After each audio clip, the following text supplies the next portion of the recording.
Welcome back to Illini Bears Talk.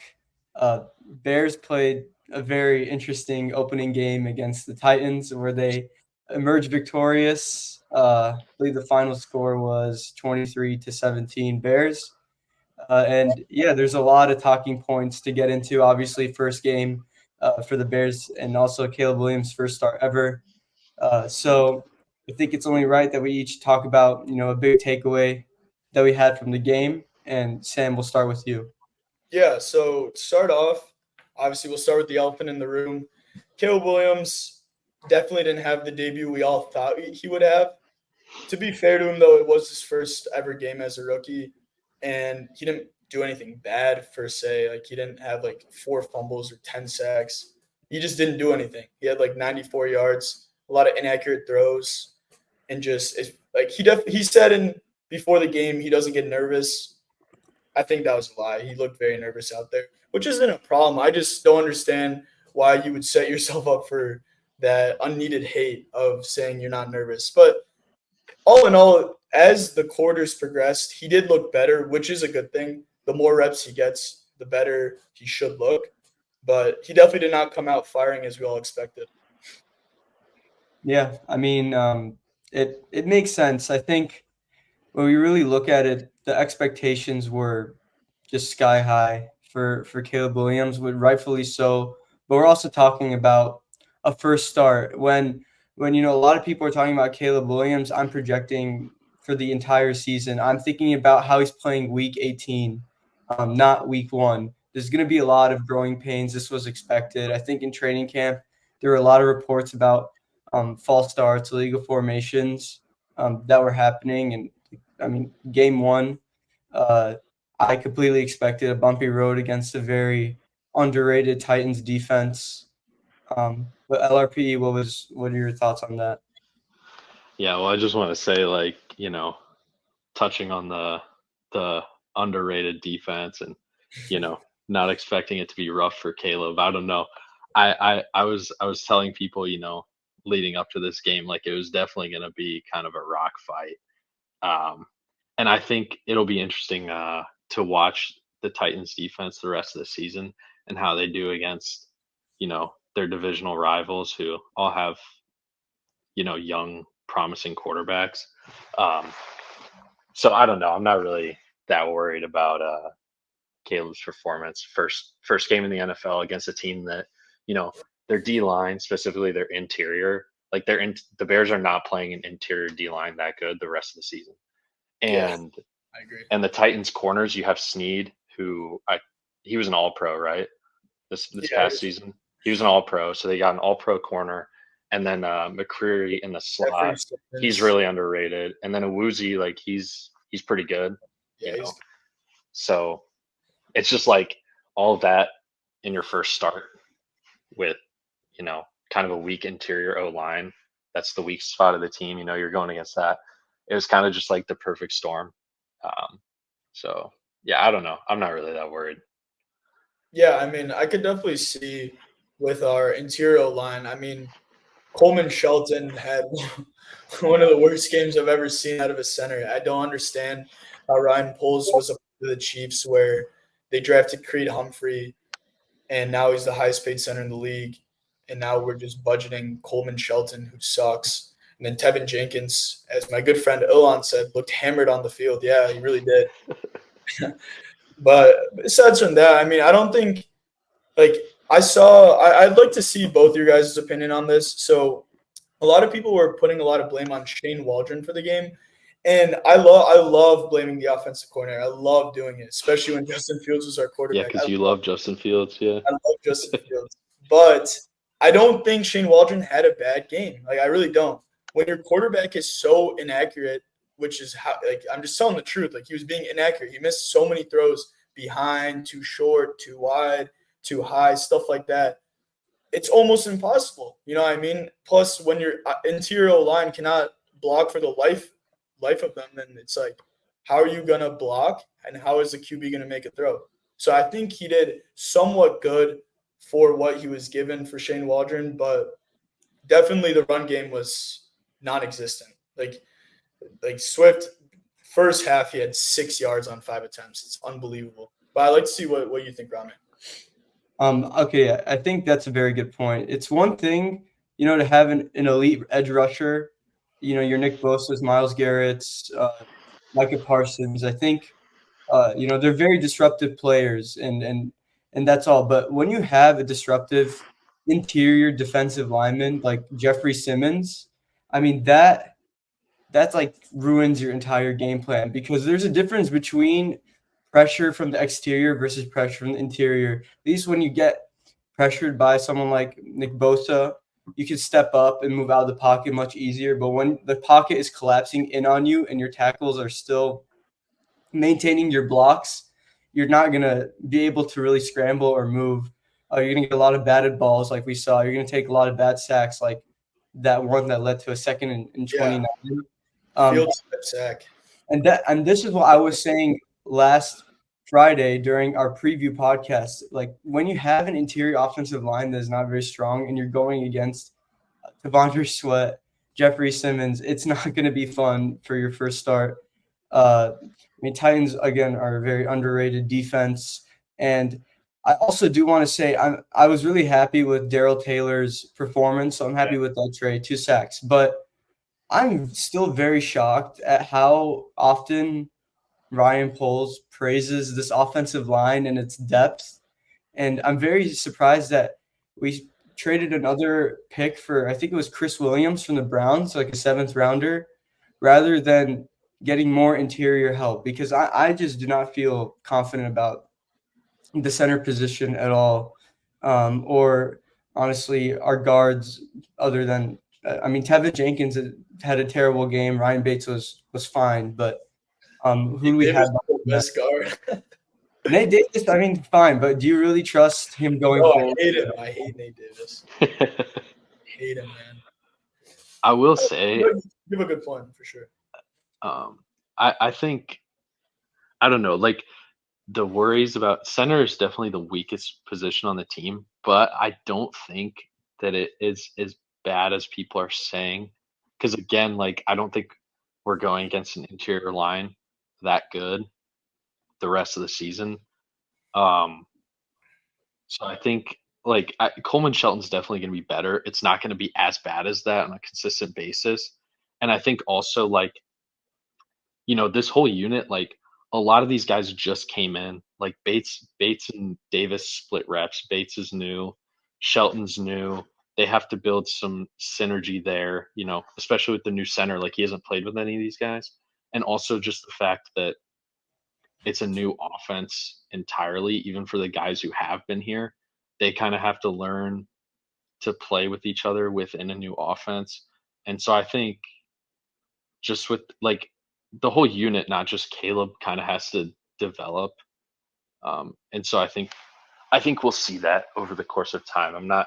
There's nothing that I'm really too worried about after one game, even though it was really, really bad, just given the circumstances. Well, like, what would you rate Caleb's game? Like, was it as you expected? Well, like, did you expect him to come out this inaccurate? Like, give us your unbiased, raw take.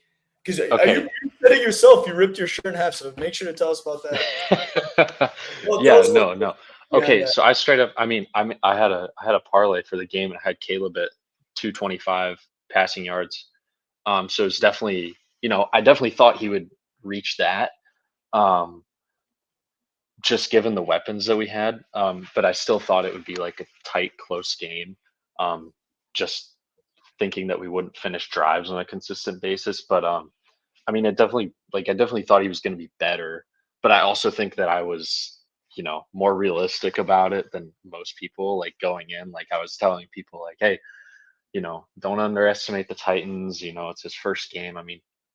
That's the first time that a number 1 overall pick QB has won in 20 something years, something like that.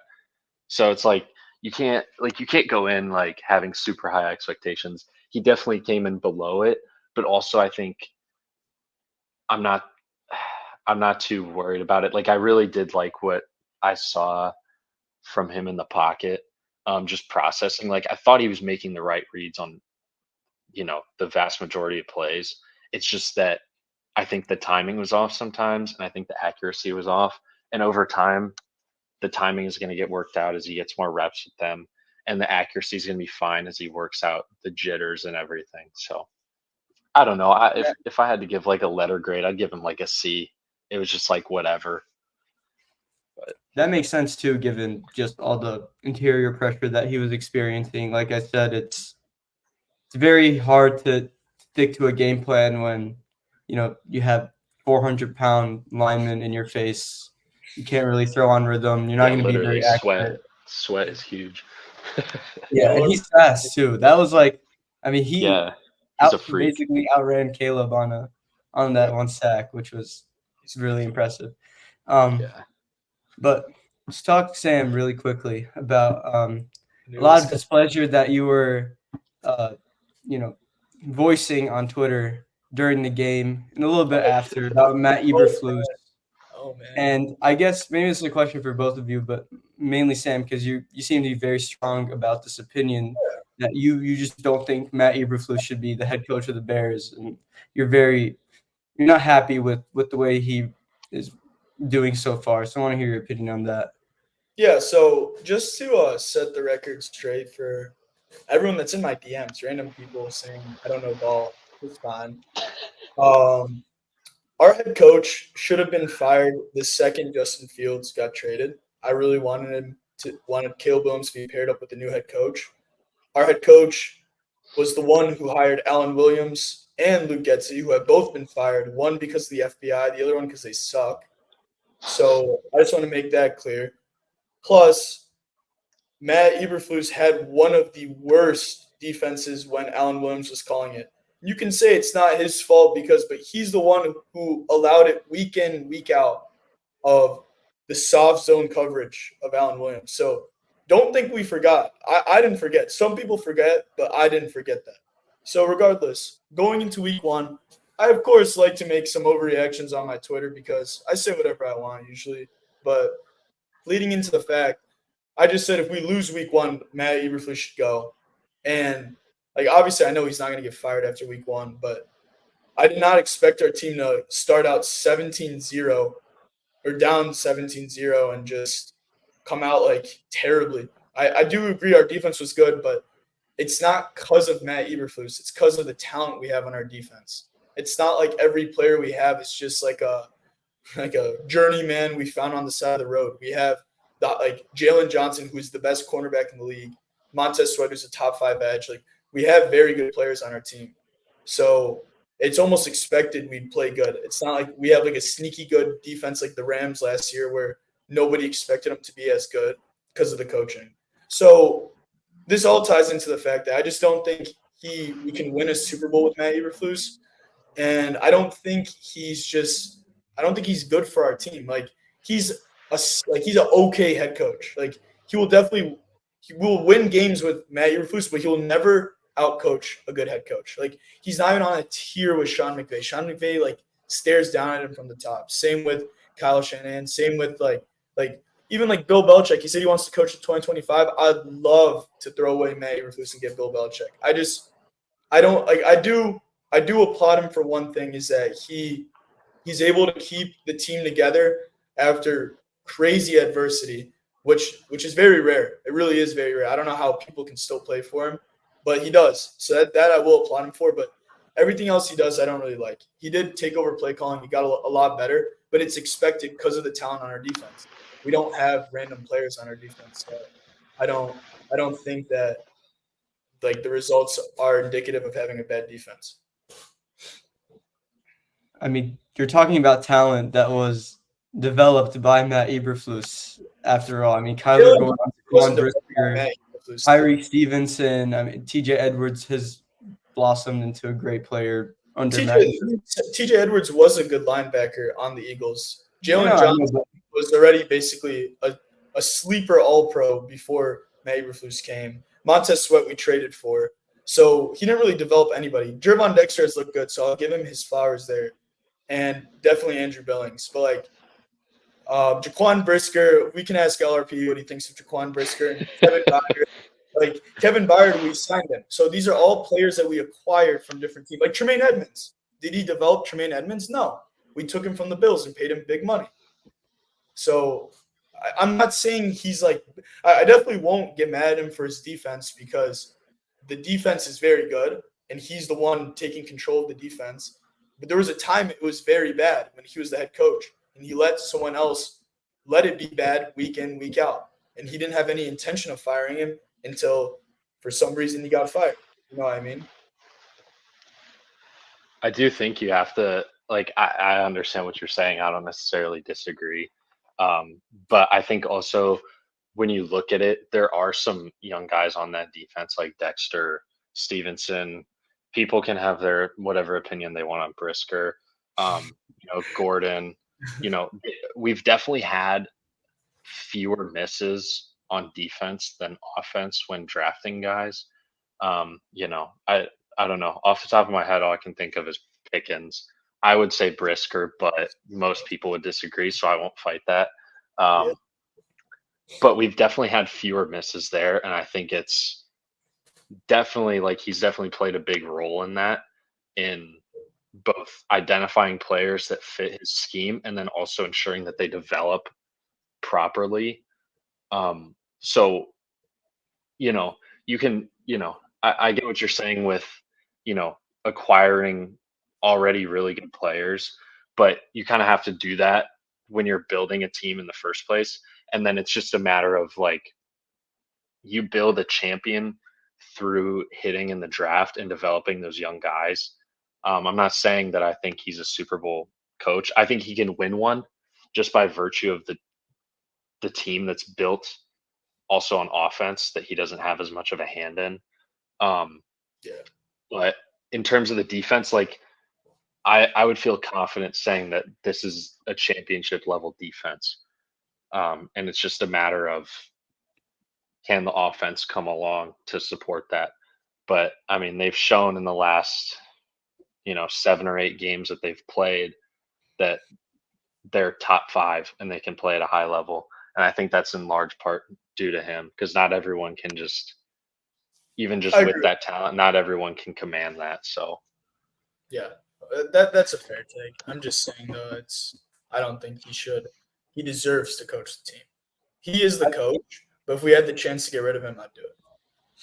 Yeah, there's definitely potential for clear upgrades out there.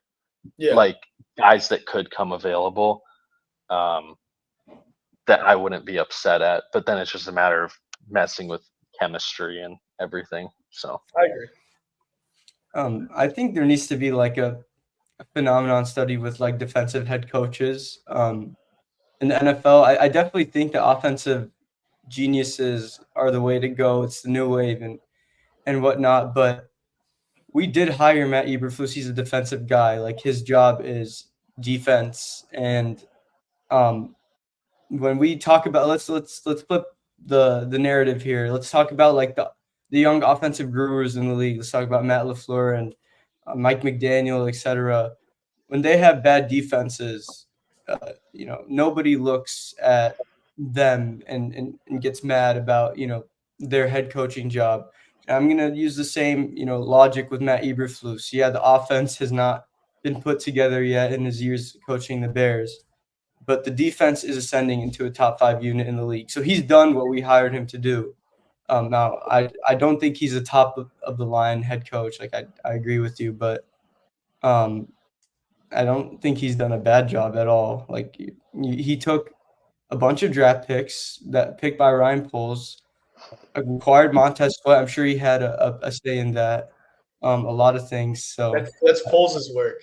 Poles. It's not only you don't know. Do you work in the building? You don't know what I have friends in the building.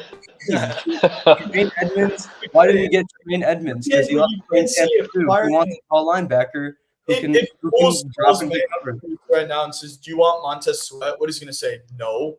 Of course he'll say yes. Yeah, but he's still picking players that fit his team. Tremaine Edmonds is a great example of that. I know, but like Darrell Taylor or Daryl Taylor, whose idea was that? I doubt it was Matt Eberflus. I doubt it. I actually probably think he had a say in that 100%. Well, I mean, he did, but who's the one that ventured out and made it happen? The GM. Well, Like, I'm sure they had a list of edges that they wanted to acquire, or that yeah. Foles wanted, and then he probably went to Flus and, they looked at some tape and analytics and everything together to try and figure out together like who fits his defensive scheme the best.